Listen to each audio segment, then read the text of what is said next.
যাবে রে। হা ভাই ভাই ওই দেখ মাথা কাটা। আরে ভাই পালা। এই দাঁড়া বলতেছি, দাঁড়া। পালাবি কোথায়? উড়ি বাবা রে। এই তোদের দুজনের মধ্যে একজনের বডি আমাকে দিয়ে দে।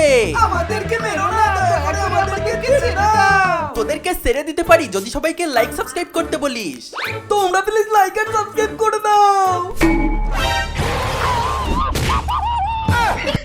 ও কিন্তু মিথ্যে বলছে। তাড়াতাড়ি মাথা চালিয়ে দে ভাই, তাড়াতাড়ি ওর মাথা পড়িয়ে দিতে হবে। হ্যাঁ তুই তাড়াতাড়ি গিয়ে ম্যাচের বাক্স নিয়ে আয়। ভাই ওই যে ম্যাচের বক্স এনেছি। মাথা কাটা, এইবার তুই শেষ। আবে ম্যাচের কাঠি কোথায়? আরে সালা তুই তো ম্যাচের বক্স আনতে বলেছিস, কাঠি তো আনতে বলিস নাই।